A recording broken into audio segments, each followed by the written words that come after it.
सत्पुण्डरीकनयनं मेघाभां वैद्युताम्बरं द्विभुजं मौनमुद्राढ्यां वनमालिनामीश्वरं तं गौरजश्छुरितकुन्तलबद्धबरः वन्यप्रसूनरुचिरेक्षणचारुहासं वेणुं त्वनन्तमनुगैरनुगीतकीर्तिं गोप्यो दिदृक्षितदिशभ्यगमन् समेताः तप्तकाञ्चन गौराङ्गी राधे वृन्दावनेश्वरी वृषभानुसुते देवी त्वां नमामि हरिप्रिये नाहं वसामि वैकुण्ठे योगिनां हृदयेन च मद्भक्ता यत्र गायन्ति तत्र तिष्ठामि नारद तुलसी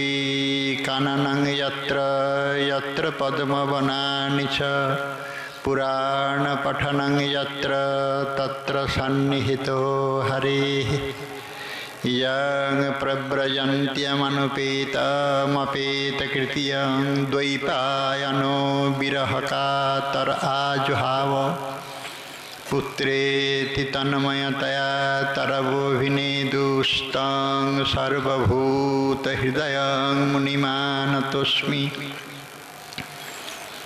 वाञ्छाकल्पतरुभ्यश्च कृपासिन्धुभ्यैव च पतितानां पावनेभ्यो वैष्णवेभ्यो नमो नमः।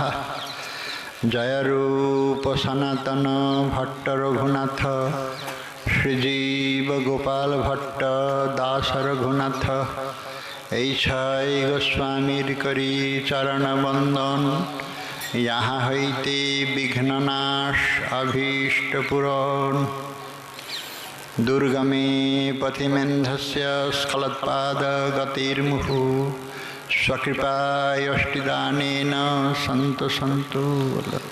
जय राधे।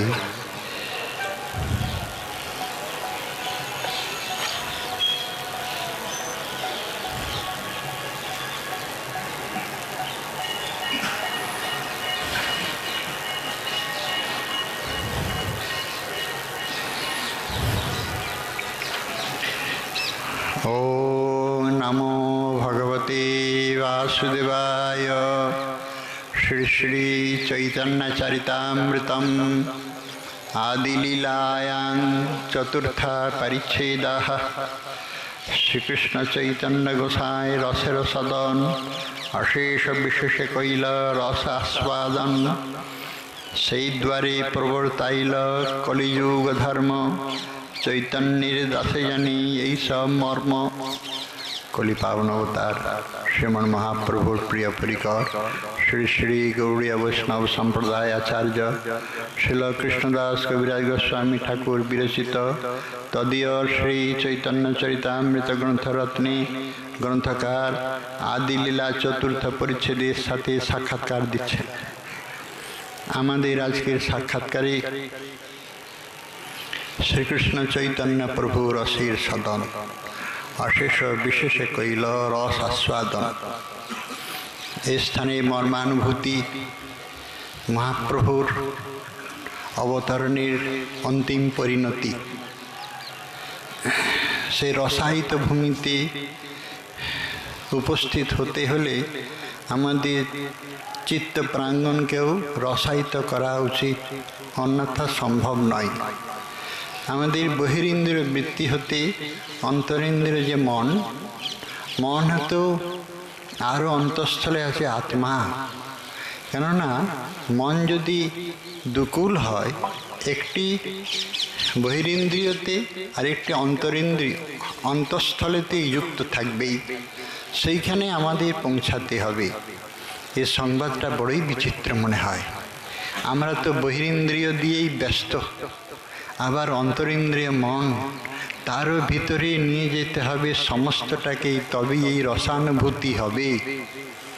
এই প্রস্তাবনা আমরা শুধু করে গেলাম আজকের দিনে তিথিকে অবলম্বন করে আমাদের ভারতবর্ষের তথা বৈষ্ণব জগতের মহাপ্রভুর করুণা ধারায় যারা সিঞ্চিত হয়েছেন তাদের কাছে বড় অভিনব সংবাদ। অভিনব সংবাদ এই জন্য বলছি, বছরেই একটি তিথি তো শ্রী রাধাকুণ্ডে স্নান চৌক। দেশ দেশান্তর হতে ভারতবর্ষে প্রায় সর্বত্রই এটা সুস্থাপিত, সুপ্রচারিত। এই কুণ্ডে যে একবার করে স্নান, তারই রাধা সম প্রেম কৃষ্ণ করে দান। এর এই দ্রব্যময়ী প্রেমরূপ স্বরূপকে একবার স্পর্শ করার বাসনা কার না জাগে। সেই জন্য এই পুণ্যতিথিতে ছুটে আসে দেশ দেশান্তর হতে অবিরাম গতিতে। বিরতি নাই, নাই কোনো বিরতি। ছুটেছে, চলেছে, আসছে, আসছে, আসছে। রাধারানীর চরণপান্তে একটু স্নান করে কৃতকৃতার্থ হতে চাই। আজকের শুভ লগ্ন, শুভ লগ্নের নির্ঘণ্টে একটা প্রস্তাবনা রাখি। আমাদের সেই বৈষ্ণব তোষণী টিকার শ্রীজীব গোস্বামীপাদ আমাদের আচার্য, তার টিকা আমাদের সর্বমান্য, অবশ্যই মানতে হবে। সেই টিকাতে শ্রীকৃষ্ণের সমস্ত লীলাক্রম আছে এবং সেই লীলাক্রমে চৈত্র পূর্ণিমা তিথিতে শ্রী রাধাকুণ্ড শ্যামকুণ্ড প্রকট হয়েছে বলে তিনি বলেছেন। তিনি যখন বলেছেন তখন আমাদের স্বীকার করতে কোনো বাধা নাই। অবশ্যই চৈত্র পূর্ণিমাতেই রাধাকুণ্ড এবং শ্যামকুণ্ড প্রকট হয়েছে। আমরা প্রকট তিথিতে স্নান করছি না তো, তবে স্নান করে যদি কেহ তাতে দোষ নাই। আমরা তো রোজই স্নান করি। প্রকট তিথি চৈত্র পূর্ণিমাতে স্নান করতে কোনো দোষ নাই, নিষেধ নাই, আর বিধিও নাই। তবে আমরা বিধিটাকে মানি তো। হরিভক্তি বিলাসে বৈষ্ণব স্মৃতিশাস্ত্র গ্রন্থে চৈত্রকীর্তে চৈত্র পূর্ণিমাতে স্নান যোগের কথা রাধাকুণ্ডে লেখা নাই। বৈষ্ণব স্মৃতিশাস্ত্রটা তো ছিল সনাতন গোস্বামীপাদের রচিত। আচার্য তিলক তিনি যখন মাসকৃত্য বর্ণনা করছেন তাতে চৈত্র কীর্তি শুধুমাত্র চৈত্রের পূর্ণিমা তিথিতে যান নাই, কিছুই বলেন নাই, বরং বলেছেন দমনক উৎসব। দমনক শব্দের যে কি গাছটা রোপণ করতে হয় আর দমনক উৎসব কি বলতে হয় কি জানি না আমি। দমনক উৎসব বলতে কি বুঝায়?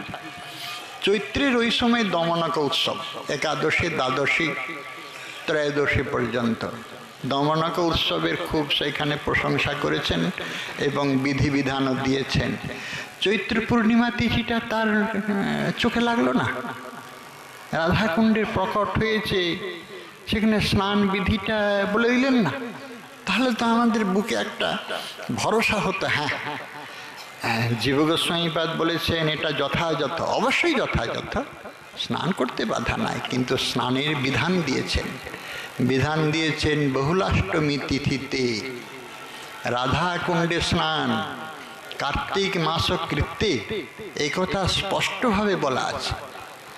গোবর্ধন তটে অতীব রমণীয় শ্রী রাধাকুণ্ডে সকলে স্নান করবে এই বহুলাষ্টমীতে, এই মধ্যরাত্রিতে। এইরকম স্নানের বিধিবিধান দিয়ে দিয়েছেন। সেই জন্য কোনো তীর্থে স্নান করতে গেলে সেই তীর্থের মহিমা জানতে হয়। তীর্থের মহিমা জানতে গেলে তীর্থে প্রকট হতে এই পর্যন্ত তার সমাগতি এইগুলো জানতে হয়।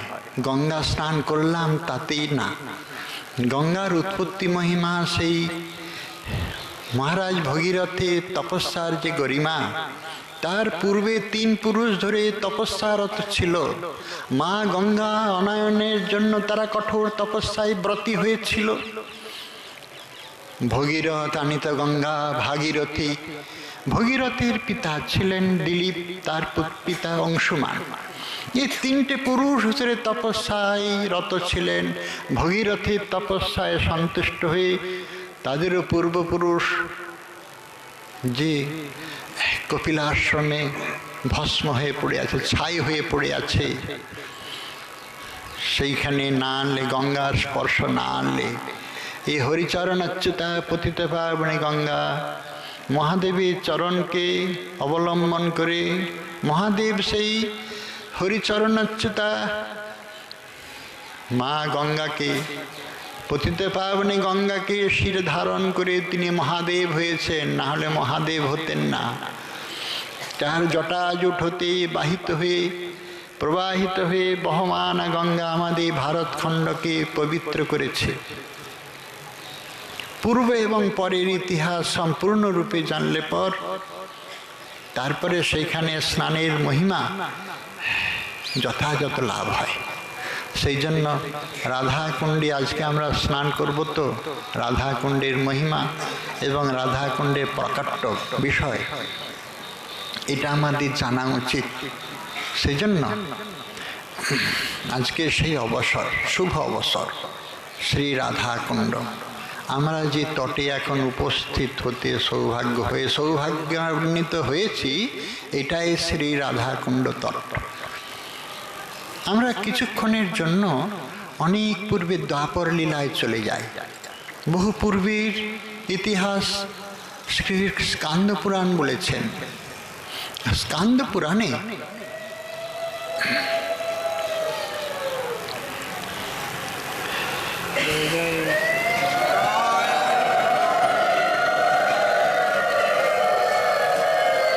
এবং আমাদের শ্রীমদ্ ভাগবতের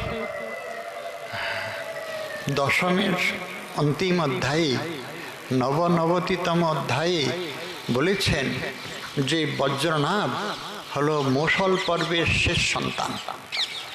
বজ্রনাভের পিতার নাম হলো অনিরুদ্ধ, অনিরুদ্ধের পিতা প্রদ্যুম্ন, প্রদ্যুম্নের পিতা হলো স্বয়ং ভগবান শ্রীকৃষ্ণ।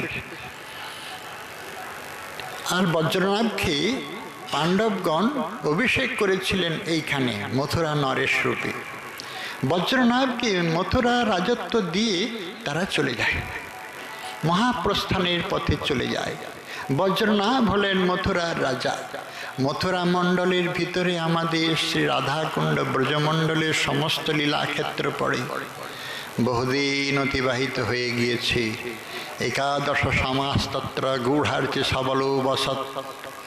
তারপর ব্রজলীলা যখন নিত্যলীলায় প্রবেশ করল, ব্রজবাসীদের অন্তিম রহস্য বড় রহস্যাবৃত, আমাদের আচার্যগণ লিখেন নাই। বলছেন পরীক্ষিত জিজ্ঞাসা করেন নাই, সেই জন্য বলেন নাই। জিজ্ঞাসা না হয় না করলো, কিন্তু বলতে পারবে না। বলছে বলেন না এই কারণে, আমাদের আচার্য বলেছেন যদুবংশ ধ্বংসের যে মর্মান্তিক দৃশ্য, রক্তক্ষয়ী যুদ্ধের দ্বারা ওদের সমস্ত বংশ ধ্বংসের বর্ণনা করেছেন। আর গোপবংশ ব্রজবাসীদের যে অন্তর্ধান লীলা রহস্যময় বলছেন না। পরীক্ষিত একটু কষ্ট পাবেন, এই জন্য পরীক্ষিতের বা পাণ্ডবগণের দৃষ্টি কুরুক্ষেত্র এবং দ্বারকা নরেশের প্রতি। দ্বারকার অধিদেবতা স্বয়ং ভগবান গোবিন্দই কুরুক্ষেত্র রচনা করেছেন, ব্রজের গোবিন্দ করেন নাই। তাই সেইখানে পরীক্ষিতকে যদি জানানো হতো তাহলে কষ্ট পেত যে নিজ কুল যদুবংশকে এইভাবে ধ্বংস করালো, আর নিজ কুল ব্রজবাসীদের কেমন আদরে অন্তর্ধান করালো। অকস্মাৎ তারা স্বপ্নবৎ দেখলো কি, অকস্মাৎ যে সমস্ত দেবলীলায় এসেছিল তারা দৈবংশে প্রবেশ করলো, আর নিত্যলীলা গোলকে প্রবেশ করলো। আর একটা নিত্যলীলায় আমাদের ভৌম প্রপঞ্চে অদ্যাপীয় সেই লীলা করে শ্যামরায় কোনো কোনো ভাগ্যবান দেখিবারে পায়। সেই জন্যই তো ব্রজের প্রান্তরে কুঞ্জে অতি কষ্টে, মনে হতেছে অতি কষ্টে, কিন্তু কষ্ট নাই, পরমানন্দে আনন্দকে স্বীকার করে তারা সেইখানে ভজন পরায়ণ, অন্যত্র না। সেই জন্য ভৌম ব্রজের বড় মহিমা। এই হলো ভৌম ব্রজ, বজ্রনাভ। যে সমস্ত মুনিবৃন্দ, গর্গাচার্য, শাণ্ডিল্য মুনি, ভাগরী মুনি, তাদের চরণে প্রণত হয়ে জিজ্ঞাসু হলেন, আমাদের পূর্বপুরুষ ব্রজলীলা করেছিলেন কোথায় একটু জানান, দর্শন করান। না, কোথায় ব্রজলীলা? তখন কণ্টকাকীর্ণ হয়ে গেছে, কোনো চিহ্ন পর্যন্ত নাই। সে সমস্ত পবিত্র কুণ্ডাদি, কুঞ্জ নিকুঞ্জবাট একমাত্র ছিল এবং আছে চিরশাশ্বত গিরি গোবর্ধন এবং যমুনা। কতবার যে কত জিনিস উথল পাথল হয়ে গেছে আমরা জানি নাই, ইতিহাসের পাতাও তাতেও লেখা নাই। এই স্থানের ইতিহাস সম্বন্ধে আমরা অজ্ঞাত। শুধুমাত্র প্রাচীন যে সমস্ত বৈদিক সাহিত্য বা আমাদের পুরাণ উপপুরাণে যে সমস্ত লিপিবদ্ধ হয়েছে তার দ্বারাই জানা যায় যে বজ্রনাভ মথুরা নরেশ তিনি এই সমস্ত মুনিবৃন্দকে জিজ্ঞাসা করলে পর তারা বড়ই পরম করুণ হৃদয় নিয়ে আসলেন বজ্রনাভকে। বললেন কি, এই হলো ব্রজধাম, কিছুই তো নাই, সবই জঙ্গল জঙ্গল, লোক বসতি, কিচ্ছু চিহ্ন নাই। আমি কি করে জানবো আমাদের পূর্বপুরুষ স্বয়ং ভগবান গোবিন্দের এখানে লীলাস্থলী? বলে, জানতে পারবে রাজন, এই ভূমির চিন্ময় ভূমি, এ ভূমিতে যে যা চায় সে তা পায়। অবিশ্বাস্য নয় আজও। এইখানে একজন সাধারণ ছেঁড়া কাপড় পরে আসলে, একটা গামছা পরে আসলে তার মনের যদি অনেক পিপাসা থাকে, রাজত্ব করব না, পাবেন। এতটাই ধূলিকণার ক্ষমতা আছে। মহামহিমান্বিত, যা চিন্তা করবেন তাই পাবেন। এই বড় বিচিত্র স্থান, এ স্থান অন্যত্র কুত্রাপি হয় নাই। তা হে মথুরা নরেশ, এই চিন্তামণি ব্রজভূমিকে জিজ্ঞাসা করো। সাষ্টাঙ্গ ধূলিমণ্ডিত হয়ে তার নিকটে প্রণত হয়ে জানাও, আমাকে দেখিয়ে দাও তার সে লীলা মাধুরী লীলাক্ষেত্র সকল। যখন মথুরা নরেশ বজ্রনাভ প্রণত হয়ে ভক্তিভরে যাচনা করলেন, হে ব্রজভূমি দেখিয়ে দাও সেই সমস্ত লীলাস্থলী, তখনই তার সাক্ষাৎ দৃশ্য হতে থাকলো একটি একটি করে সমস্ত ব্রজমণ্ডলী, সমস্ত তীর্থ সকল। আর মহারাজ বজ্রনাভ যেখানে যা লীলা হয়েছিল সেই লীলা অনুসারে সেইগুলিকে সংস্কার করলেন, দুই একজন করে বাস দিলেন। আমাদের ব্রজের যে সমস্ত গ্রাম নামকরণ আছে না, সেটা বজ্রনাভের দেওয়া নাম, আজও সেটাই চলছে। মথুরা তহসিলে সেটা আজও মহামান্য। আমাদের রাধাকুণ্ডের পূর্বের নাম ছিল আরিড গ্রাম। দাসগোস্বামীপাদের জমি খরিদের সময় তো আরিড গ্রামের কথাই লেখা আছে। তখনও রাধাকুণ্ড বলে সরকারি খাতাতে প্রকাশ পায়নি। এখন আরিড গ্রাম বললে যেমন কেউ বুঝবে না, তখন রাধাকুণ্ড বললেও কেউ বুঝতো না। তারপরে মহাপ্রভু লীলা বিনোদনার পরেতেই তো রাধাকুণ্ড বিশ্বজগতের কাছে বিশেষ পরিচিত। আরিড গ্রাম, এখানে অরিষ্টাসুর বধ হয়েছিল। তাহলে অরিষ্টাসুর বধের কথা আমাদের শুনতে হয়।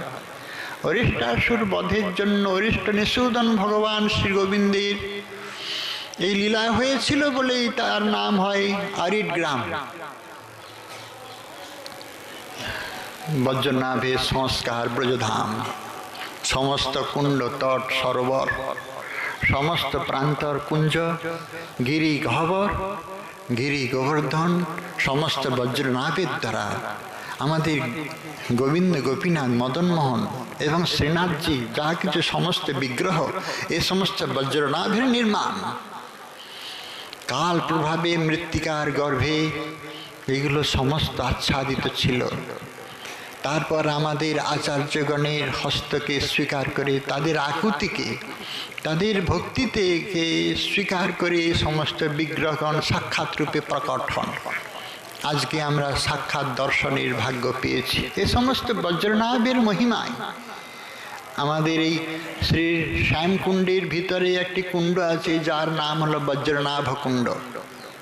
এখন হয়তো দৃশ্য হবেই বা হবে না, কিন্তু গ্রীষ্মকালে পরিষ্কার বোঝা যায়, পরিষ্কার, খুব চওড়া চওড়া তার তীরগুলো আছে। এই জলের ভিতরেই আর একটা কুণ্ড আছে, এটা সকলেই জানে। আমরা তো জানি, এখানের ব্রজবাসীরাও সব জানে। সেটি বজ্রনাভ নির্মিত বজ্রনাভ কুণ্ড, এই বৃহদায়তন শ্যামকুণ্ড এবং রাধাকুণ্ডের পূর্বস্থিতি বা পূর্ব পরিচিতি আমরা এবার শুনব। শ্রীমদ্ ভাগবতে রাধারানীর নাম নাই, এটা আমরা জানি। কোনো ব্রজসুন্দরীরও নাম নাই। দশম স্কন্ধে ব্রজলীলা বর্ণনা করতে করতে 36তম অধ্যায়ে এসে উপস্থিত হয়েছেন শ্রী শুকদেব। শ্রী শুক উবাচ অথ তর্জগতোরিষ্ট হরিষ্ট বৃষভাসুর মহিং মহাককুৎকায় কম্পয়ন ক্ষুরবিক্ষতাম। অথ তর্জগতোর হৃষ্ট, এবারে আসলো, আগত হলো অরিষ্টাসুর, ভীষণ ভয়ানক রূপ নিয়ে আসছে। মহিং মহাককুৎকায়, কিরকম? একটা বড় ষাঁড়ের আকার, ষাঁড়ের যেমন একটা ঝুঁটি থাকে না কাঁধে, বিশাল কায়, যেমন একটা চলায়মান অচল পাহাড় একটা যেমন চলে আসছে। এবং কিরকম তার গর্জন, মহিং মহাককুৎকায়া কম্পয়ন ক্ষুরবিক্ষতাম। ষাঁড়গুলো কি করে মাঝে মাঝে যেমন খুর দিয়ে মাটি খুঁড়ে না, এরকম সেই অরিষ্টাসুর ষাঁড়ের রূপ ধরে আর মাটি খুঁড়ছে, ভীষণ গর্জন করছে। তার এই ভয়ঙ্কর রূপ দেখে ব্রজবাসীরা সকলে ভীত ত্রস্ত হয়ে পড়ল। ভয়সন্ত্রস্ত ব্রজপল্লীকে দর্শন করে শ্রী গোবিন্দ আসছেন, লীলাতেই আসছেন। লীলাময় বিগ্রহ, তিনি লীলাচ্ছলে শত শত অসুরকে নিধন করেন। কোনো কিছুর আয়োজন করতে হয় না, এটা মধুর লীলা কিনা। এসে উপস্থিত, আরে অসুর, যদি যুদ্ধ করবি তো আমার সাথে যুদ্ধ কর, আমার নিরীহ ব্রজবাসীদের ভয় দেখাচ্ছিস কেন? মহারাজ বীর দর্পে এসে উপস্থিত হলো। দুই মহাবীর যেমন জিজ্ঞাসার বৃত্তি নিয়ে উপস্থিত হয়, ভয়ঙ্কর যুদ্ধ শুরু হলো। ভগবান করলেন কি, অরিষ্টাসুরের দুটো সিংকে ধরে দূরে নিক্ষেপ করলো, 25 হাত পরিমাণ দূরে নিক্ষেপ করলো। ওহ, এত বিশালকায়, এত ভারী, এইটিকে ধরে নিক্ষেপ করলো বলে এতে কোনো আশ্চর্য বোধ হয় নাই। ওতপ্রোতভাবে যার মধ্যে বিশ্বে উপস্থিত হয়েছেন, এটা কিছুই না, আশ্চর্য কিছুই না। কন্দুক ক্রীড়ার মতো ফুল যেমন ছুঁড়ে অনায়াসেই লীলায়িত বিগ্রহ নিক্ষেপ করলো, অরিষ্ট দানব ঘোর গর্জন করতে করতে এসে উপস্থিত হলো। আবার গোবিন্দ করলেন কি, সজোরে পদাঘাত করলেন, তাতেই সে ভূপতিত হলো। তার উপরে পায়ের শ্রীচরণের প্রপীড়নে কি করলো, দুটা শিংকে না সজোরে উঠিয়ে নিল, উঠিয়ে সে শিং দিয়েই আঘাত করে দেহের থেকে প্রাণকে বিযুক্ত করে দিল। দৃষ্টান্ত দিচ্ছেন, ভিজে কাপড় নিংড়িয়ে যেমন জলটাকে আলাদা করে দেয়, ঠিক সেই রকম প্রাণটাকে আলাদা করে দিল। অরিষ্টাসুর এইভাবে লীলাতে নিহত হল। অরিষ্ট নিঃসূদন ভগবান শ্রী গোবিন্দের উপরে পুষ্প বর্ষণ করতে থাকলো দেবতারা। আর ব্রজবাসীরা অনেক দূর থেকে দেখছে, আমাদের ব্রজজীবনের যেন কোনো অনিষ্ট, কি বড় বড় সিং, যদি একবার পড়ে যায় তাহলে এ ছেলে আমাদের তো একবার সব শেষ, চুরমার হয়ে যাবে, চেপে মেরে দিবে। হায় হায়, কি হবে? এদের জানা নাই, মানে জেনেও জানে নাই, এই অনন্ত শক্তি সম্পন্ন যে গিরি ধারণ করেছে, অঘাসুর, বকাসুর, মহান মহান দানবকুলকে সংহার করেছে, এই দানবকে দলন করা তার পক্ষে কিছুই, তার জন্য কিছুই না। কিন্তু ব্রজবাসীদের সবসময় ভয় সংকুল হওয়াটাই উচিত। গোবিন্দকে রক্ষা করার ভার তো তাদের, এটাই তো মধুর লীলার সম্পদ। সমস্ত বিশ্বকে রক্ষা করেন যিনি, তাকে রক্ষা করছেন ব্রজবাসীরা, এটাই হলো ব্রজের লীলাভূমি। এত বড় অসুরটা মরে গেল, আমাদের গোপালের কিন্তু ক্ষমতা নাই। সেই সময় নারায়ণের বা কোনো একটা দৈব সম্পদ লাভ করেছে, তো ওই আবিষ্ট হয়ে আসে আর সেই অসুরটাকে মেরে দেয়। যে আমাদের সঙ্গে খেলায় হেরে যায় সখারা ভাবে, আর ব্রজবাসী বর্ষিয়ান বর্ষীয়সী ব্রজবাসীরা ভাবে হ্যাঁ হ্যাঁ গোপালকে বেঁধে দিয়ে রেখেছিল তার মা, ক্ষমতা থাকলো বেঁধে রেখে দিয়েছিল। নন্দ বাবা ভাবছেন হ্যাঁ তাই তো, বেঁধেছিল তোর মা, যদিও ভগবানই হয় তাহলে সেই মুগ্ধ বেশে ওই রকম ছিল কি করে, আমি তো তার বন্ধন মুক্ত করে দিয়েছিলাম। ব্রজবাসীদের মনে এতটুকু ঐশ্বর্য বুদ্ধির দাগ হয় না, দাগ কাটে নাই। সেই দিন গোপীগণে নয়ন উৎসব বর্ধন করে শ্রী গোবিন্দ নিজ মন্দিরে প্রবেশ করলেন। যেদিন থেকে প্রথম রাস হয়েছিল তার পরের প্রতিটি রজনীতেই রাস আরম্ভ হতো। রাত্রি দিন কুঞ্জ ক্রীড়া করে রাধা সঙ্গে, কৈশোর বয়স সফল কৈলা ক্রীড়া রঙ্গে। রাত্রি দিন প্রতি রাত্রিতেই রাসলীলা হয়। আজকের যে সংকেত কুঞ্জ রাধাকুণ্ড তট, রাধাকুণ্ড তট বলি না, তখন রাধাকুণ্ডের কিছুই চিহ্ন পর্যন্ত নাই। এই বনবীথিকার মধ্যে এই সুরম্য প্রদেশের সংকেত কুঞ্জে সমাগত গোপীমণ্ডল মণ্ডিত হয়ে শ্রী গোবিন্দ এসে রাস রজনীতে বিলাস করবেন। বিলাসী শ্রীকৃষ্ণের কি হাস্যবদনা রাধারানী সব সখীগণ বলছে দাঁড়াও দাঁড়াও সুন্দর, তুমি আমাদের শ্রীঅঙ্গ স্পর্শ করার অধিকার হয় নাই, তো স্পর্শ করতে পারো নাই কেন? আমার কি অন্যায় হয়েছে? সুন্দরীগণ তোমরা এমন অন্যায় কথা বলছে কেন? বলছে না না, আমরা অন্যায় বলিনি, আমরা ন্যায় তো যথাযথ কথাই বলছি। আমাদের অঙ্গ স্পর্শ করার সৌভাগ্য তোমার নাই, তুমি পাপ পঙ্কিলে পঙ্কিত, কালিমায় লিপ্ত হয়েছ, তুমি মহান পাপী, গোবধজনিত পাপে লিপ্ত হয়েছ, গোহত্যাকারী মহান পাপী। আমাদের অঙ্গ স্পর্শের অধিকার তোমার। গোবিন্দ হাস্যবদনে তখন বলছেন সখীগণ, হে রাধারানী কি বলবো, সারা জীবন ধরে তো ওই গোপ কন্যা গোপ গৃহিণী এই সমস্তই হয়ে রইলে। গোপ কন্যাদের কাজ হলো ওই গোবর, দধি দুগ্ধ গোবর এই সমস্ত নিয়ে থাকা। গোপ গোয়ালিনীরা জীবনে তো লেখাপড়া শেখনি, লেখাপড়া শিখলে তা এতটা কথা বলতে পারতে না। বলি কি, আমি গোবধ করিনি, গরুধারী অসুরকে বধ করেছি। সুন্দরী সকল বললে হ্যাঁ হ্যাঁ হ্যাঁ হ্যাঁ অসুরকে বধ করেছ, ভগবতী পূর্ণমাসীর মুখে শুনেছি। হ্যাঁ, ইন্দ্র দেবতা না বৃত্রাসুরকে বধ করেছিল। বৃত্রাসুর হতেছে ত্বষ্টা ঋষির পুত্র। অসুর বধ হয়েছিল কিন্তু ব্রাহ্মণ হত্যার পাপও নিতে হয়েছিল। অসুর বধ করে ত্বষ্টা ঋষি যেহেতু ব্রাহ্মণ, তার ছেলে বৃত্রাসুর।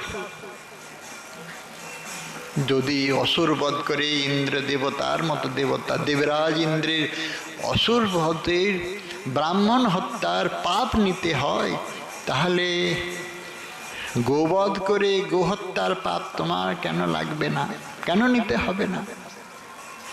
গোবিন্দ এইখানে পরাস্ত। হ্যাঁ বুঝেছি, এইবারে তোমরা বড় বুদ্ধিমতী, তোমাদের সঙ্গে আমি পারবো না। কিন্তু তোমরা যখন আমি গোহত্যাকারী মহান পাপী নির্বাচন হলো, তাহলে ব্যবস্থাপনা দাও, কি করে পাপ পঙ্কিল ধুয়ে যাবে, কি করে ধৌত হবে, ব্যবস্থাপনা দিচ্ছেন। ভারতবর্ষের যত সব তীর্থ আছে না, গয়া গঙ্গা কাশী গোদাবরী নর্মদা তাপ্তি কৃষ্ণবেন্না তাম্রপর্ণী অপটতা কীর্তমালা পয়াশ্বরী যমুনা উঘস্বতী সরস্বতী শর্করাবর্তা চন্দ্রবতী চন্দ্রভাগা মরুদ্বিধা অশ্বিনী মহানদীগুলো যাদের জলস্পর্শ করলে পর সমস্ত পাপ নষ্ট হয়ে যায়। এই সমস্ত পুণ্যতোয়া জলেতে তীর্থেতে তুমি স্নান করবে, তাহলে তুমি ধৌতাত্মা হবে। বাহ, সুন্দরীগণ, তোমাদের ব্যবস্থাপনা আমি নতমস্তকে স্বীকার করলাম, কিন্তু একটা নিবেদন করি, আমি সমূহ তীর্থ স্নানে যাব, আমার বিরহে তোমরা কষ্ট পাবে না তো? আর তোমাদের বিরহে যে আমি কত কষ্ট পাবো সেটা কি জানো? একটা প্রস্তাব রাখি, যদি সমস্ত তীর্থকে এইখানে আনিয়ে তার জলটা সেই জলে স্নান করি, তাতে তোমাদের সম্মতি আছে কিনা? বলে হ্যাঁ, সমস্ত তীর্থে স্নান করতে হবে, এটাতেই এই হলো কথা। তাহলে আনাও সমস্ত তীর্থ সকলকে। গোবিন্দ সঙ্গে সঙ্গে স্মরণ করলেন ভারতখণ্ডে এবং তার বহির্ভূত সমস্ত খণ্ডে যাবতীয় তীর্থ, সমস্ত তীর্থ এইখানে সমাগত হও। সমস্ত পুণ্য তীর্থগুলি এসে উপস্থিত হলো। তাদের একটা স্থান দিতে হবে তো। সজোরে তিনি পদাঘাত করলেন, মৃত্তিকা প্রথিত বৃহদাকার একটা রূপ নিল, সেই সমস্ত তীর্থ সকল তার মধ্যে প্রবেশ করল। বেশ বড়সড় একটা কুণ্ডির মতো হয়ে গেল। তাহলে গোবিন্দ বলছেন, তাহলে আমি স্নান করি? হবে না, তোমার মায়া আমরা জানি, কি করতে কি করে বসেছ তার কি জানি। তীর্থরা নিজেরা পরিচয় দিক, তবে তো বিশ্বাস করব। কিন্তু বড় জ্বালা। আচ্ছা, তোমরা দেখো, তীর্থরা নিজেরা পরিচয় দিচ্ছে, তীর্থ সকল নিজেরা পরিচয় দিয়ে তীর্থেতেই উপস্থিত। আবার প্রবেশ করো। আমি গঙ্গা করজোড়ে গোবিন্দ এবং গোপীগণকে প্রণাম করে আবার প্রবেশ করলো। আমি যমুনা, আমি শর্করাবর্তা, আমি তাম্রপর্ণী, আমি অবটদা, আমি উঘাস্বতী, আমি কৃতমানা, পয়স্বিনী, কৃষ্ণবেন্না, সমূহ তীর্থ, সমস্ত সমুদ্র সব নিজের নিজের রূপে প্রকটিত হলেন, নিজের নিজের রূপে প্রকটিত হলেন। প্রকটিত হয়ে আবার ওই জলের মধ্যে প্রবেশ করলেন। গোবিন্দ স্নান করলেন, অবগাহন স্নান। স্নান করে এবার বলছেন, সুন্দরীগণ, আমার পাপ চলে গেছে তো? বলছেন, হ্যাঁ, পাপ চলে গেছে, তুমি এখন ধৌতাত্মা হয়েছ, এইবার আমাদের স্পর্শ হওয়া করার সৌভাগ্য পেয়েছ। সখীগণের সঙ্গে রাধারানী যুক্তি করলেন, আমাদের সুন্দর দ্বৈত কেমন সুন্দর একটা কুণ্ড নির্মাণ করে সমস্ত তীর্থ সকলকে আহ্বান করে এইখানে স্নান করলো, আমরা কিছু করতে পারি না? চলো চলো সখীগণ, দেখি কিছু করতে পারি নাকি। সঙ্গে সঙ্গে রাধারানী করলেন কি, অরিষ্টাসুরের পিছনের বাম পায়ের আঘাতে যে একটা বেশ বড় গর্ত হয়ে গিয়েছিল, সেই গর্তটাকে বড় করছেন নিজের কঙ্কন দিয়ে, হ্যাঁ, চুড়ি দিয়ে বড় করতে করতে বেশ বড় হয়ে গেল। অনেকের হয়তো এই কঙ্কন কুণ্ডে নামার সৌভাগ্য হয়েছে, আমিও ঢুকেছিলাম। 1987 সালের কুণ্ড সংস্কার যখন হয়, আমি ওইখানে গিয়েছিলাম কঙ্কন কুণ্ডে, বেশ বড় সড়ো। সেখানটা শত উৎসারিত জল, চারটে কোণ থেকে ভীষণ বেগে জল উঠছে, নিরন্তর জল উঠছে সেখান থেকে, চারিদিকে অজস্র ঝর্ণা। আপনার নেই শত প্রসারিত সলিলা, এই দুটি কুণ্ড, সেটার নাম হলো কঙ্কন কুণ্ড, চৌকোনা কুণ্ড। হ্যাঁ, গোবিন্দ হেসে বলছেন, ভালো কুণ্ড তৈরি করেছো তোমরা, বাহ। জল না হলে, জল না পেলে আর কুণ্ডের কি মহিমা রইল? আমার জলে এসে স্নান করবে সব পুণ্যার্থীরা, তোমার কাছে আসবে না। জল নেই তো তীর্থে তীর্থে কেন স্নান করবে বলো? রাধারানী বলছেন, হ্যাঁ হ্যাঁ, আমরা তোমার ওই পাপ ধোয়া জল আমার পবিত্র কুণ্ডে নিব না। আমার অযুত সখীগণ আছে, তারা যদি এক ঘোড়া করে জল এনে দেয় না, মানসী গঙ্গার পবিত্র জল এনে দেয়, তাহলে এই কুণ্ড স্বচ্ছ সরা স্বচ্ছ তোয়া অতি পবিত্র কুণ্ডে পরিণত হবে। কথা তো সত্যই। এক এক ঘরা করে যদি জল এনে দেয়, এই কুণ্ড অতীব পবিত্র হবে। গোবিন্দ তখন তীর্থ সকলকে বলছেন, তীর্থগণ, ব্রজবাস যদি করতে হয় তাহলে রাধারানীর চরণ করুণা চেয়ে নাও। যারা এখানে ব্রজবাস করবে তারা এইখানে রাজার জয়গান দেবে। জয় রাধে, জয় কৃষ্ণ আমরা বলি না, রাধারানীর প্রিয় বলে তাকে আমরা তার গুণগান করি। গোবিন্দ জগন্মোহন, একথা সত্য। জগন্মোহন কৃষ্ণেরও মোহিনী, সেজন্য ভুবন মোহন মোহিনী।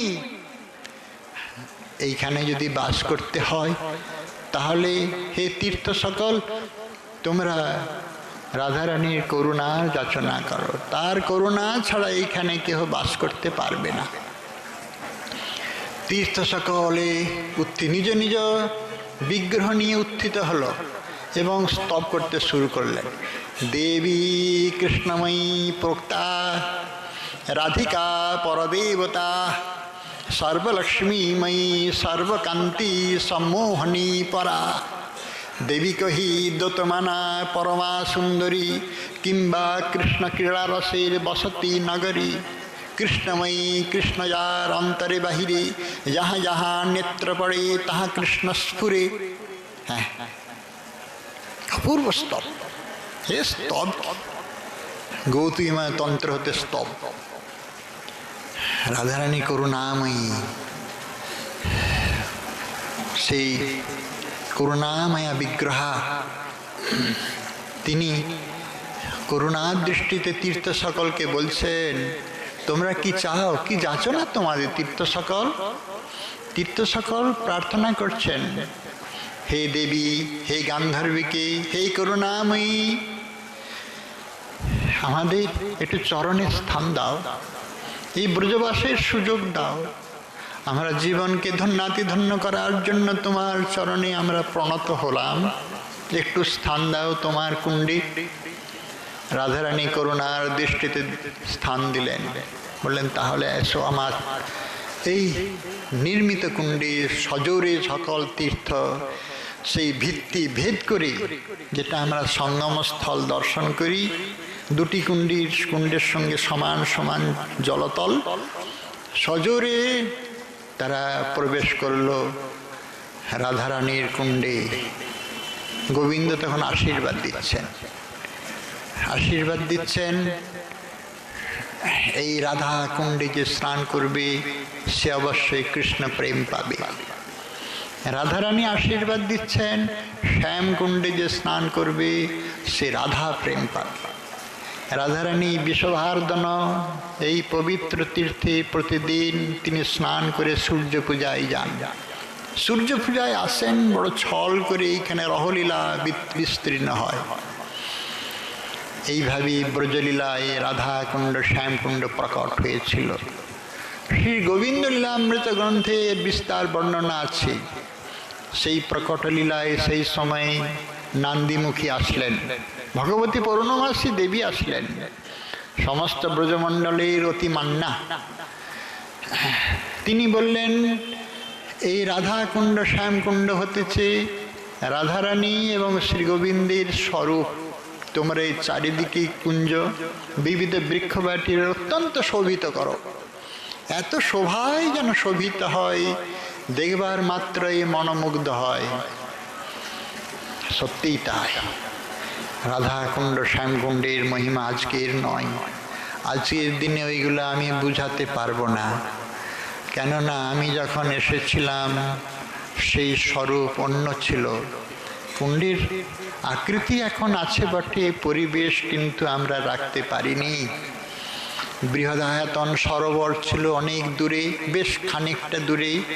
এই রাধা কলোনিতেই ছিল বৃহদায়তন, শুধু জল আর জল। সেখানে ছিল সাইবেরিয়া, ইউক্রেন হতে সমাগত পক্ষী সকল নিরন্তর কলকূজনে ব্যস্ত ছিল। আর ছিল এইখানে স্থানীয় পক্ষীগণ, অতিথি পক্ষীগণকে আপ্যায়ন করার জন্য তারা ছিল বড়ই যথেষ্ট। আজকের যে ললিতা কুণ্ডে এইখানে আমরা কত জলকুক্কুট দেখেছি, জল মুরগি তাকে বলে, কি তাদের কুজন, নিরন্তর কুজনে মুখরিত হয়ে থাকত।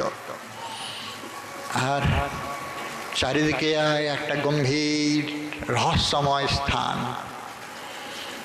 বড়ই রহস্যময়, বড়ই রহস্যময় রহলীলা স্থান কিনা। তখন এই যন্ত্র দানব আসে নাই, মাইক মানে মাইক বস্তু, মাইক আসে নাই, এই জল আলো আসে নাই, নিঝুম নিস্তব্ধ এই পরিবেশের মধ্যে যে সমস্ত কতিপয় সাধকগণ ছিলেন তারা এই রাজ্যের নন। তারা এক রাধারানীর চরণ কৈঙ্কর্যের নিরন্তর অনুসন্ধানে তারা কোন অতল অতলকে স্পর্শ করেছে, এই রাজ্যে তারা নয়। সংখ্যা ছিল অতি অল্প, উৎসব বলে তারা কিছু জানত না। আমাদের শ্রী রাধাকুণ্ডে দুটি উৎসব প্রধান, দুটি উৎসবই হতো। জাহ্নবা মা ঠাকুরানীর বৈশাখ মাসে জাহ্নবা মায়ের উৎসব খুব বৃহৎ, ব্রজমণ্ডলের সমস্ত বৈষ্ণবগণ প্রায় আসতেন। আর দাস গোস্বামীপাদের দণ্ড মহোৎসব, এই দুটি উৎসব, আর কোনো কিছু দেখি নাই। সারা বছরে 2.5-3টি উৎসব হতো। এই পর্যন্ত যা দেখেছি তা বলছি সেই অতীতের দিনে। তারপরেও রাধাকুণ্ড শ্যামকুণ্ড আমাদের লোকালয়ের অন্তরালে অদৃশ্য হয়ে গেল। রাধা গোবিন্দের যে ব্রজলীলা, এই ব্রজলীলার অন্তর্ধানের সাথে সাথে সমস্ত লীলাস্থলীগুলি অন্তর্হিত হয়ে গেল। জঙ্গলাকীর্ণ, কোথায় বা ক্ষুদ্র সরোবরের স্বচ্ছ জলের পরিবর্তে অতি অল্প জলের অবশেষ মাত্র, দেখে মনে হতো না যে এইখানেই রচিত হয়েছিল রাধা মাধবীর কোনো বিচিত্র লীলা বৈভব। এরপর আমরা বলেছি মহারাজ বজ্রনাভ এসেছিলেন। বজ্রনাভ এই লীলা কুণ্ডকে, এই দুটি কুণ্ডকে আবার পুনরুদ্ধার করেন। পুনরুদ্ধার করে তিনি আরিড গ্রামের নাম দিয়ে যান। তারই নামেতে আমাদের চরিতামৃতকার বলেছেন আরিড গ্রাম। রাধাকুণ্ডের নাম পরে হয়েছে বজ্রনাভ রচিত রাধাকুণ্ড শ্যামকুণ্ড এবং দেওয়া নাম আরিড গ্রাম। এরপরে আবার বজ্রনাভের অন্তর্ধানের পর কত শতাব্দীর পর শতাব্দী চলে গেছে, কয়েক হাজার বছর চলে গিয়েছে, কয়েক হাজার বছর চলে গিয়েছে।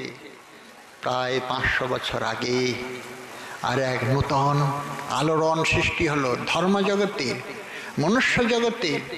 এই পৃথিবীর মধ্যে এত বড় আলোড়ন হয়তো এর পূর্বে হয়নি, এত বড় বিপ্লব আসেনি। নূতন যুগের মানুষ এসেছে আজ নূতন কথা শোনানোর জন্য। এসেছেন নব অনুরাগের নূতন মানুষ, শ্রী চৈতন্য মহাপ্রভুর ব্রজযাত্রা। তিনি এসেছেন, তিনি আসছেন, সমস্ত সঙ্গীগণকে ভুলিয়ে দিয়েছেন। আগে তিনি বৃন্দাবনে আসার জন্য খুব ইচ্ছা ছিল, এসেও ছিলেন, কিন্তু তিনি ফিরে চলে গেলেন। কানাইয়ের নাটশালা পর্যন্ত থেকে ফিরে চলে গেলেন।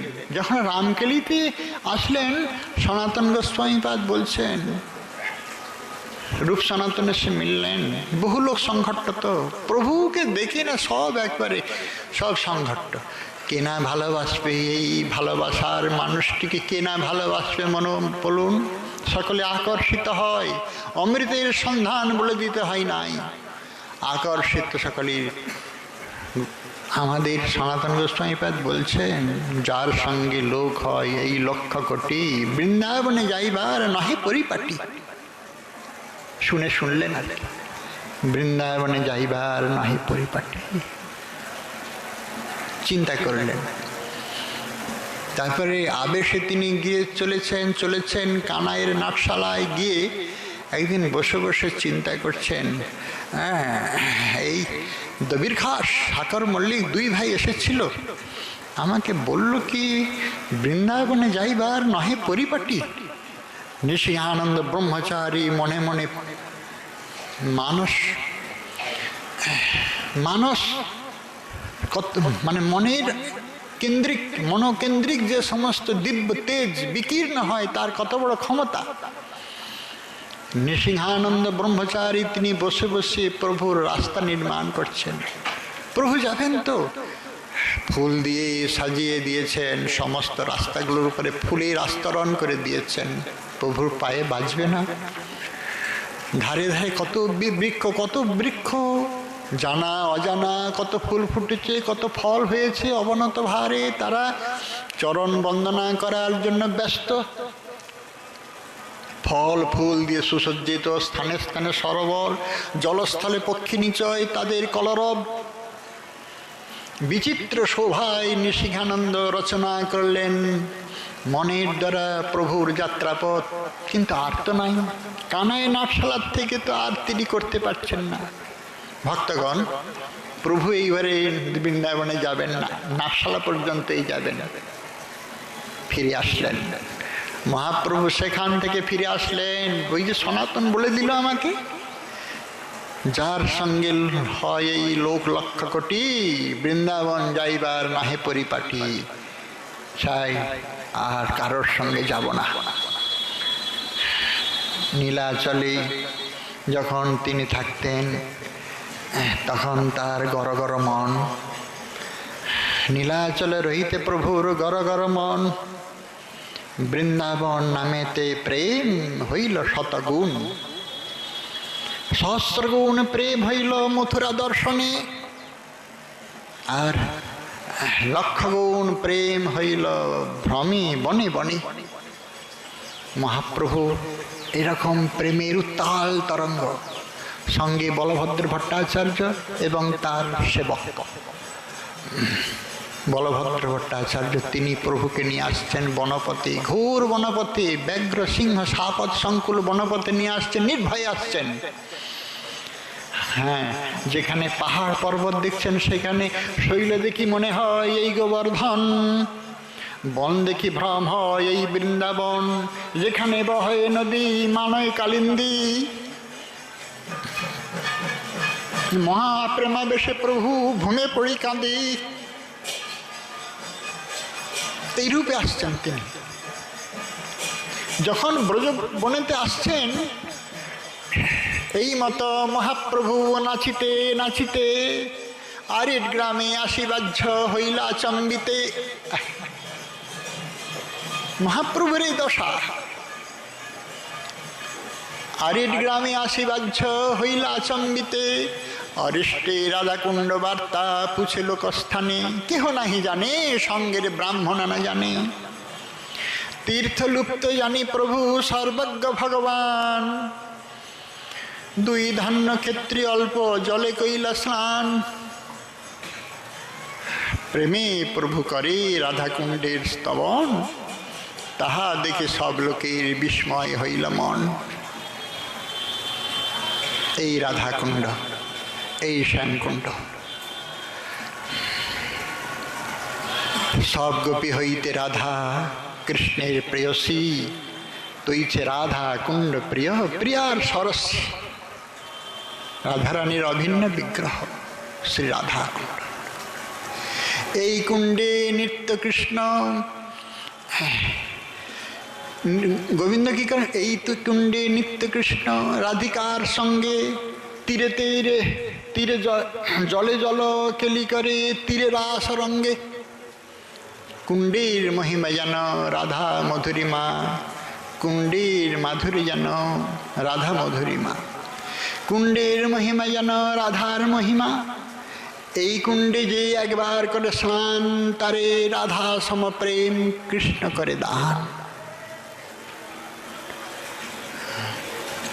এই কুণ্ডে যে একবার করে স্নান, তারে রাধা সমপ্রেম কৃষ্ণ করে দান।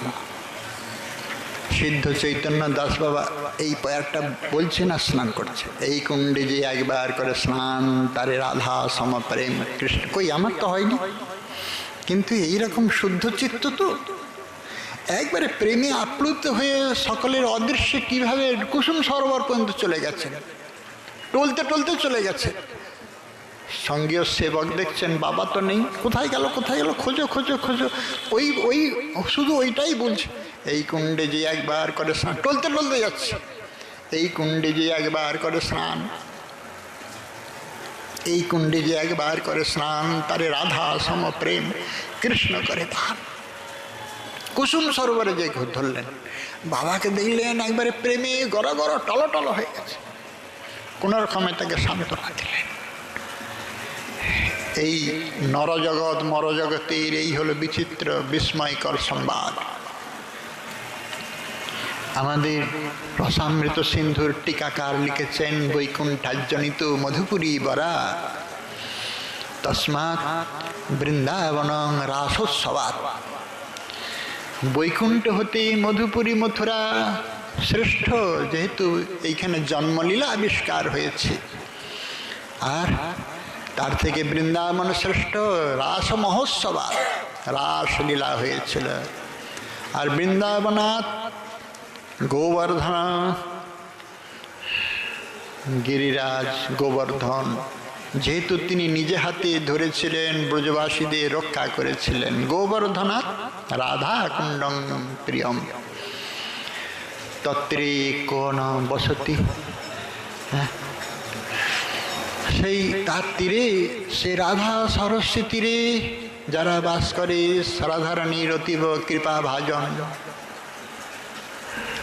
রাধা কুণ্ড তত্ত্ব। সময় তো কাকেও অপেক্ষা করে না, বরং সকলকে উপেক্ষা করে সে তার গতিতে চলে যায়। মহাপ্রভু রাধা কুণ্ড শ্যামকুণ্ড প্রকট করলেন, সেইখানে অল্প জলে স্নান করেছেন এবং মৃত্তিকা নিয়ে নিলেন, তিলক করলেন, তিলক করেছিলেন।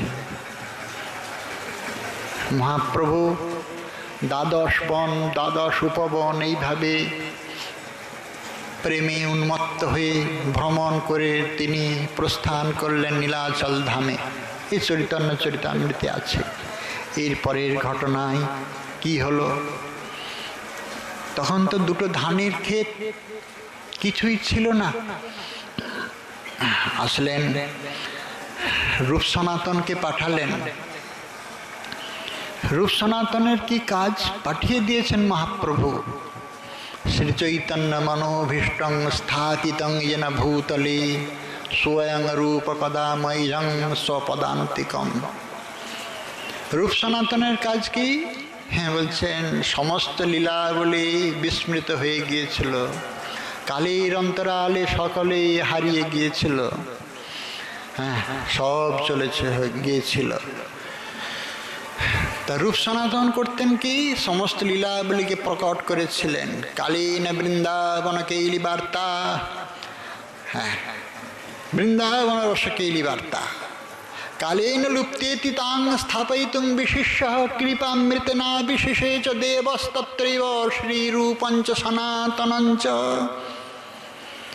বৃন্দাবনীয় রসকেলি বার্তা কাল প্রভাবে লুপ্ত হয়ে গিয়েছিল। রূপ এবং সনাতন সেই চৈতন্যাকৃতি ভগবানের কৃপায় এইগুলিকে পুনশ্চ প্রকটিত করলেন। গ্রন্থাকারে রসলীলা বিস্তার করেছিলেন থরে থরে, আর প্রকট করেছিলেন এই সমস্ত ব্রজমণ্ডলের তীর্থ সকলকে। দাস গোস্বামীপাদকে এইখানে তারা দুই ভাইয়ের স্থান দিলেন। এইটাই হলো তোমার ভজনের স্থান। রঘুনাথ দাস গোস্বামীপাদ একান্তে ভজন করছেন এই রহলীলা স্থানে। একদিন মনে মনে ভাবছেন, এই রাধা কুণ্ড শ্যামকুণ্ড, এইরকম কুণ্ডের তো কোনো রূপ পেল না, স্বল্প জল, কি করবো, এটা কুণ্ডে বলে মনেই তো হয় না। মনে মনে ভাবছেন, যদি পয়সা কড়ি থাকতো তাহলে এটা দুটোকে সংস্কার করতাম, আর খুব বৃহৎ আকারে পরিণত করতাম।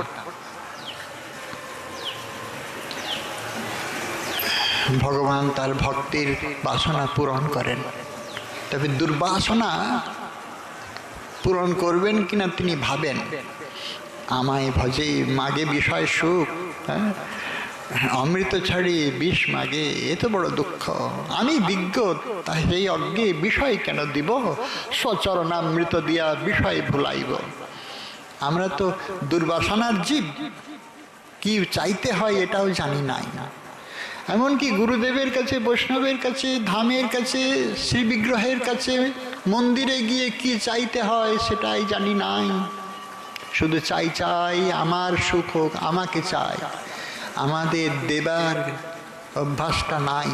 কত জন্মের থেকে ভুল হয়ে গিয়েছে। আমরা যে নিত্য কৃষ্ণদাস, দাসের কর্তব্য প্রভু সেবা করা, আরো বড় কর্তব্য, আরো বড় পরিচয় রাধারানীর দাসী। অতএব তাদের সুখ সম্পন্ন করাই হলো আমাদের কর্তব্য। কিন্তু বিস্মৃতি হয়ে গেছে অনেক দিন হতেই। আমাকে দাও, আমি দিতে রাজি নই। কিন্তু এরকম পরম ভক্তির কি হলো? চাইছেন তো নিজের জন্য নয়। ছি ছি ছি ছি ছি, দাস গোস্বামীপাদ ছি ছি করছেন। আমি এখন বিরক্ত। আমি চাইলাম এটা সংস্কারের জন্য কিছু পয়সা করি। ছি ছি ছি ছি। তখনকারের দিনে 8 লক্ষ টাকা যার জমিদারির নেট আয়, একমাত্র রাজপুত্র রঘুনাথ, ইন্দ্র সম ঐশ্বর্য, স্ত্রী অপ্সরা সমস্ত ছেড়ে চলে এসছেন। রঘুনাথের বৈরাগ্য যেন পাষাণের লেখা, অনন্ত গুণ রঘুনাথের না যায় তার লেখা। ছি ছি ছি, আমি অর্থে নিজেকে বড় ধিক্কার দিলেন। কিন্তু ভগবান তার ভক্তির বাসনা পূরণ করেন। উচিত হলে অবশ্যই পূরণ করবেন, আপনারও করবেন। তখন সেই বদ্রীনাথের যাত্রাপথ বেশি দিনের না, বেশ কিছুদিন আগের এই ঘটনা। সেই দাস গোস্বামীপাদের আমলে, আজ থেকে মোটামুটি 5টা শতাব্দী চলে গিয়েছে। তখন শিবির খাটিয়ে খাটিয়ে যেতে হতো। একসঙ্গে 5, 7, 10 জন মিলে শিবির খাটিয়ে যেতে হতো, কেননা ভয়ঙ্কর পার্বত্য সংকুল স্থান। আমার মাথায় এটাই খেলে নাই যে মুচুকুন্দ রাজা, সত্যযুগের রাজা, কেমন করে এই ভয়ঙ্কর পার্বত্য পথে চলে গিয়ে বদ্রীনারায়ণের প্রস্থান করলো। মুচুকুন্দ গুফায় আমি গিয়েছিলাম, ঢুকেও ছিলাম। সেখানে সাধারণের অগম্য স্থান। বদ্রীনাথ হতে বেশ দূরে যেতে হয়। আমাদের ভারতের সেনা শিবির আছে, তাদের কোনো রকমে হাত জোড় করে আমি গেছিলাম। মানে ওটা আমার সৌভাগ্য নয়, আপনাদের মানে গুরুদেবের আর পূর্বপুরুষদের আশীর্বাদে যাওয়া হয়েছিল। কি করে সম্ভব? তিনি আসলেন কি করে? এই দুর্গম পার্বত্য পথ, কোনো পথ ছিল না। পাণ্ডবেরা আসলো কি করে? দ্রৌপদী একদিকে রাজকন্যা, রাজগৃহিণী, তিনি আসলেন কি করে? আমার মাথায় খেলে নাই। কিন্তু সকলে নরনারায়ণ আশ্রমের যাত্রী। আরে 500 বছর আগে তখন কি ঘোর দুর্গম পথ, গহন পথ। তা একজন শ্রেষ্ঠ মহাজন, বড় ধনীজন, তিনি তার মানত পূরণ হয়েছে, বদ্রীনারায়ণের চরণে সমস্ত অর্থ করি যা কিছু আছে তিনি দিবেন সংকল্প করেছিলেন। মানস পূরণ হয়ে গিয়েছে। তখন বদ্রীনাথ স্বপ্নে বলছেন, ওহে, তোমার সমস্ত এই সম্পদ আমি স্বীকার করলাম। তুমি এই সমস্ত টাকা করি সম্পদ নিয়ে রাধাকুণ্ডে যাও, বৃন্দাবনে রাধাকুণ্ডে। সেইখানে রঘুনাথ দাস বলে একজন বিরাগী বৈষ্ণব আছেন, তার হাতে এটা দিয়ে দাও। তাই আর বদ্রীনারায়ণের পথে যাওয়া হলো না। এই শেঠ মহাজন ফিরে আসলেন বৃন্দাবনে, সেই সমস্ত টাকা করে সম্পত্তি নিয়ে আসলেন, এসে রাধাকুণ্ডে আগমন করলেন। জিজ্ঞাসা, তখন তো জঙ্গল। আমি যখন বৃন্দাবনে যেতাম, একটা রাত কাটাতাম রালে, কেননা হেঁটে হেঁটে যেতাম, রাস্তা বড় সংকীর্ণ ছিল। হ্যাঁ, বৃন্দাবনে যেতে গেলে একদিনে আমি পারি নাই, হেঁটে হেঁটে যেতাম। যানবাহনের কোনো ব্যবস্থা ছিল না। রাধাকুণ্ডের আবিষ্কারের পর কোনো পথ ছিল না, নিশ্চয়ই জানবেন। জিজ্ঞাসাবাদ করতে করতেই রাধাকুণ্ডের তটে এসে রঘুনাথ দাস বলে কে আছে রঘুনাথ দাস, কি করে চিনবে? মহাপ্রভুর ভক্তগণের চরিত্রই বিচিত্র।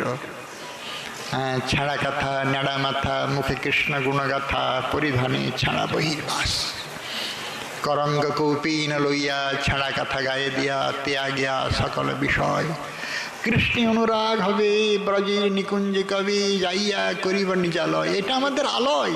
তিনি কুঞ্জ মন্দিরের ভিতরে বসে বসে হরিনাম করছেন। রাধারানীর চরণের কৈঙ্কর্য প্রাপ্তিতে রাগযজ্ঞের বেদী রচনা করে সেইখানে একটি একটি করে কুসুমাঞ্জলি, বিরহের কুসুমাঞ্জলি প্রদান করছেন। এই সময় শেঠ মহাশয় এসে বলছেন, প্রভু। হ্যাঁ, কে? বলছে, প্রভু আমি এসেছি। কে তুমি? বলে, আমি কিছু কিছু ভেট নিয়ে এসেছি। ভেট? আমার কি দরকার? যাদের প্রয়োজন তাদের দাও। ভেট নিয়ে এখানে কি? আমার প্রয়োজন নাই। 2-3 পল মাঠা করাই ভক্ষণ। না না, আমার এই ভেটের দরকার নেই। প্রভু এটিকে স্বীকার করুন। না, যাও এখান থেকে যাও। আমাকে বদ্রীনারায়ণ পাঠিয়েছেন আপনার কাছে। বদ্রীনারায়ণ পাঠিয়েছে আমার কাছে? কেন? আমার সঙ্গে কিবা প্রয়োজন? কিবা প্রয়োজন তোমার? বলে, না প্রভু, অন্য প্রয়োজন নাই। দেবদেব বদ্রীনারায়ণ পাঠিয়েছেন, নরনারায়ণ ভগবান পাঠিয়েছেন। কি বলতে চাও? কি দিবে আমাকে? বলে, আমার মানত পূরণ হয়ে গিয়েছে, টাকা পয়সাগুলো স্বীকার করুন, কৃতার্থ করুন আমাকে। দাস গোস্বামীপাদ বলছেন, না। বলছেন, প্রভুর আজ্ঞা, স্বীকার করুন প্রভু, পয়সা কড়ি ছুতেন না। আচ্ছা, রেখে যাও। বদ্রীনারায়ণ পাঠালেন কেন? কেন পাঠালেন? ওই চিন্তা। ওহো, আমার মনের মধ্যে ইচ্ছা হয়েছিল রাধা কুণ্ড, শ্যামকুণ্ড আমি সংস্কার করব, যদি টাকা পয়সা তার। ওহো, এতটুকুতেই প্রভু এত প্রসন্ন হয়ে পাঠিয়ে দিয়েছেন। আচ্ছা আচ্ছা, রেখে যাও, রেখে যাও, রেখে যাও, রেখে যাও, আমি স্বীকার করলাম। ওইখানে কোথায় রেখেছিল কে জানে, হাত স্পর্শ পর্যন্ত করেননি। জীব গোস্বামীপাদের দ্বারা প্রথম সংস্কার করান রাধাকুণ্ড, শ্যামকুণ্ড। রাধাকুণ্ড, শ্যামকুণ্ড সংস্কার করলেন। গোবিন্দের চরণাকৃতি বিশাল কুণ্ড আমাদের শ্যামকুণ্ড, এবং কঙ্কনাকৃতি এবং কঙ্কন কুণ্ড দিয়ে যে চৌকোনা, বড় চৌরস রাধাকুণ্ড নির্মিত হলো। এরপরে এই বিরক্ত গদির পরম্পরায় তীর বাঁধা, রাস্তা বাঁধা পরম্পরায় আসছে। আর সেই সময় দাসগোস্বামীপাদ মনে করলেন, এখানে 5টা নিম গাছ আছে, এইটাকে যদি আমরা সংস্কারের মধ্যে এনে নিই তাহলে এটাকেও চৌরস করা যায়। শ্যামকুণ্ডকে 5টা গাছকে কেটে দিতে হবে, উঠিয়ে দিতে হবে। রাতের বেলায় গোস্বামীপাদকে স্বপ্ন দিচ্ছেন পঞ্চপাণ্ডবের 5 জন পাণ্ডব বৃক্ষরূপে। আমরা এখানে 5 জন আছি পাণ্ডব, ভজন করছি, আমাদের কেটে দিবে তুমি? গোসাই, এমন কাজ করো না। থাক, ওহে, তোমরা এই গাছ 5টাকে রেখে দাও। আমি যখন এসেছিলাম তখন 3টি গাছ বেঁচে ছিল, এখন একটিরও সন্ধান, একটিও নেই। শুধু তার একটির শুষ্ক অবয়ব লোক সমক্ষে দৃশ্য হতেছে মাত্র। সেই রূপেই আছে শ্যামকুণ্ডের এই চেহারাটা। তাই তো এই পবিত্র বাড়ি আমি শৌচাদি কার্যে নিযুক্ত করব না। তিনি তখন একটা কুয়া খুললেন দূরে, একটু দূরে, যেটার নাম গোপী কুয়া। তখন তো কোনো কিছুরই সন্ধান নাই, গোপীগণ এসে জল পাইয়ে দিবে। হাই ভগবান, কি ভ্রান্ত আমাদের দর্শন। আর যিনি লিখে গেছেন এতটুকু বুঝলেন না। গোপীগণ তখন তো এখানে কিছুই ছিল না, কোথায় কুয়া? বন জঙ্গল ছিল। দাস গোস্বামীপাদের নির্মিত খচিত কুয়া এটা। তবে যাহা ঘটিয়াছে তাহা সত্য নহে, যাহা রচিয়াছে তাহা সত্য বটে। কবিগুরুর এই বচন যথার্থই। যাহা ঘটিয়াছে তাহা সত্য নয়। দাস গোস্বামীপাদ কুয়া খুলতে খুলতে জলের পরিবর্তে রক্ত বেরিয়ে আসলো। আহ, কি অন্যায় করলাম, একটা জীব হত্যা হয়ে গেছে, রাখো রাখো, আর কুয়া খুলতে হবে না বাবা তোদের, রাখ রাখ রাখ। রাতের বেলায় গিরি গোবর্ধন স্বপ্ন দিচ্ছেন, আমি গিরিরাজ গোবর্ধন, গোসাই আমার জীবাচ্ছেদন হয়ে গেছে, এই দুটি আমার নয়ন, রাধাকুণ্ড শ্যামকুণ্ড, আমার জিভাচ্ছেদনের ফলেই রক্তপাত হয়ে গিয়েছে, তুমি খণ্ডিত শিলাটিকে গোবিন্দ মন্দিরের সামনের ওখানে রেখে পূজা করো। যারা এই শিলাটিকে অসমর্থ বশত 7 বার পরিক্রমা করবে, এই গিরি গোবর্ধন পরিক্রমার ফল পাবে, এই আশীর্বাদও দিয়ে দিলেন। গোস্বামীপাদ তখন গোবিন্দ মন্দিরের সামনে যে জিভা মন্দিরটুকু আছে ওইটাই ওই কর্তিত খণ্ড, মানে ছিন্ন খণ্ড। গোস্বামীপাদ ভজনে নিমগ্ন আছেন। এই হলো রাধা কুণ্ডে এবং শ্যামকুণ্ডীর দ্রবরূপ মহিমা। কুণ্ডীর মহিমা যেন রাধার মহিমা, কুণ্ডীর মধুরিমা যেন রাধা মধুরিমা। এই কুণ্ডে যে একবার করে স্নান, তারে রাধা সমপ্রেম কৃষ্ণ করে দান। দোহার যে উজ্জ্বল রস বর্ণ বিপর্যয় করি, রহস্য সহিতে ভক্ত সুখ দিতে আছে স্বরনাম ধরি। উজ্জ্বল রসটাকে উল্টে দিলে রস সর। দোহার যে উজ্জ্বল রস বর্ণ বিপর্যয় করি, রহস্য সহিতে ভক্তি সুখ দিতে আছে স্বরনাম ধরি। অতএব ভক্ত স্বর করি ব্যক্ত, এই কুণ্ডে একবার করে স্নান, তারে রাধা সমপ্রেম কৃষ্ণ করে কৃষ্ণ দেয় বড় ভাগ্যবান। তারে রাধা সমপ্রেম কৃষ্ণ দেন সেই ভাগ্যবান। এই হলো এই কুণ্ডে যে একবার করে স্নান, তারে রাধা সমপ্রেম কৃষ্ণ করে দান। আমাদের সেই শুভ অবসর, সেই শুভ অবসরের আজকের মধ্যরাত্রে স্নান করার সুযোগ পেয়েছি। আমরা স্নান করে কৃতকৃতার্থ হব। চৈত্র পূর্ণিমার কথা আমি আগেই উপক্রমে বলে এসেছি।